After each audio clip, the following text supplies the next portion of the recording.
Hello friends, आपका बहुत बहुत स्वागत है आपके अपने channel legal help in Hindi में। दोस्तों, आज के इस वीडियो में हम जानेंगे भारतीय नागरिकता के बारे में। भारत का नागरिक कौन होता है और भारत की नागरिकता किस तरह से ख़त्म हो सकती है। तो वीडियो और जानकारी अच्छी लगे तो आप इसे लाइक और शेयर जरूर करिएगा। तो भारतीय नागरिक कौन होगा, चलिए ये जानते हैं। पहला है जन्म से। 26 जनवरी 1950 तक या फिर उसके बाद भारत में पैदा हुआ हर एक व्यक्ति भारतीय नागरिक माना जाएगा, बशर्ते उसके जन्म के समय उसके माता पिता दोनों में से एक भारत का नागरिक होना चाहिए। नंबर 2, रक्त संबंध या फिर वंशाधिकार से।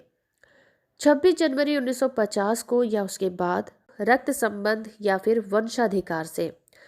26 जनवरी 1950 को या फिर उसके बाद भारत के बाहर जन्म लेने वाला व्यक्ति भी भारत का नागरिक माना जाएगा, अगर उसके जन्म के समय उसके पिता या फिर माता भारत के नागरिक रहे हों। नंबर 3, पंजीकरण के द्वारा। पंजीकरण के द्वारा भारत की नागरिकता को प्राप्त किया जा सकता है। वो कुछ इस तरह से होगा। वो व्यक्ति जो कि रजिस्ट्रेशन के लिए प्रार्थना पत्र देता है। जब वो व्यक्ति भारत की नागरिकता के लिए प्रार्थना पत्र देता है, उस तारीख से 5 साल से पहले से वो भारत में रह रहा होना चाहिए। इसके अलावा वो भारतीय जो अविभाज्य भारत के बाहर किसी देश में निवास करते हो, वो स्त्रियां जो भारतीयों से विवाह कर चुकी हो या फिर भविष्य में विवाह करने वाली हैं, वो नाबालिग बच्चे जो भारतीय नागरिकों के हैं, और राष्ट्रीय मंडलीय देशों के नागरिक जो भारत में रहते हो या भारत सरकार की नौकरी कर रहे हो, आवेदन पत्र देकर भारत की नागरिकता को प्राप्त कर सकते हैं। अगला है देशीकरण के द्वारा। कोई भी विदेशी नागरिक जो 12 साल से भारत में रह रहा हो और शर्तों को पूरा करता हो तो वो भारतीय नागरिकता को प्राप्त कर लेता है। इसके अलावा आखिर में आता है भूमि विस्तार के द्वारा।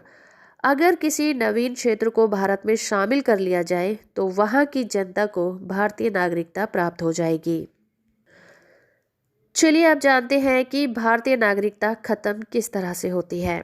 भारतीय नागरिकता का 3 तरह से अंत हो सकता है। पहला, नागरिकता का परित्याग खुद कर दिया गया हो। दूसरा, स्वेच्छा से किसी दूसरे देश की नागरिकता स्वीकार कर ली गई है। नंबर 3, संघ सरकार द्वारा नागरिकता का अपहरण कर लेने पर।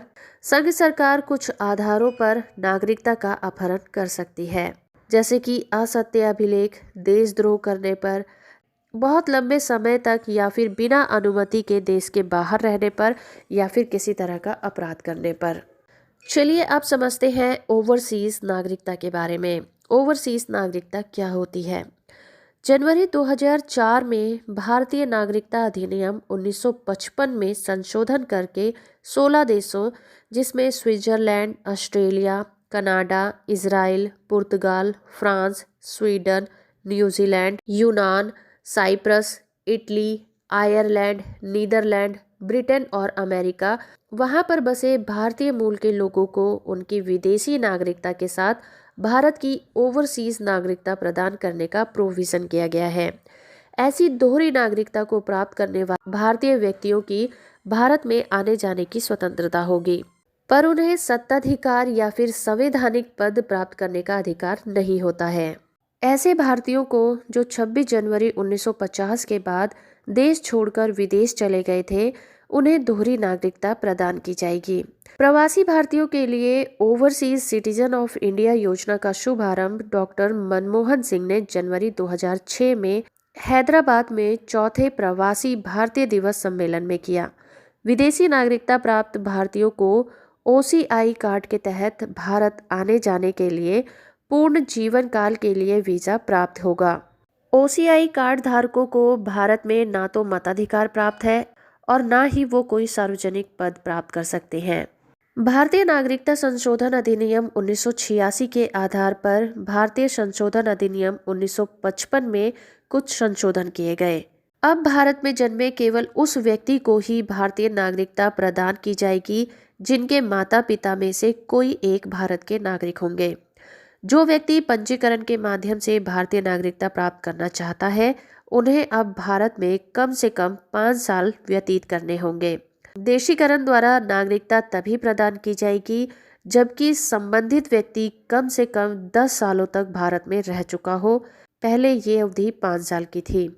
नागरिक संशोधन अधिनियम 1986 जम्मू कश्मीर और असम सहित भारत के सभी राज्यों पर लागू होती है। तो दोस्तों, ये थी जानकारी भारतीय नागरिकता के बारे में। आई होप कि ये जानकारी आपको पसंद आई होगी। वीडियो अच्छा लगा है तो आप इसे लाइक और शेयर जरूर करिए। चैनल को सब्सक्राइब कर लीजिए, साथ में ऑल नोटिफिकेशन बटन को ऑन रखिए।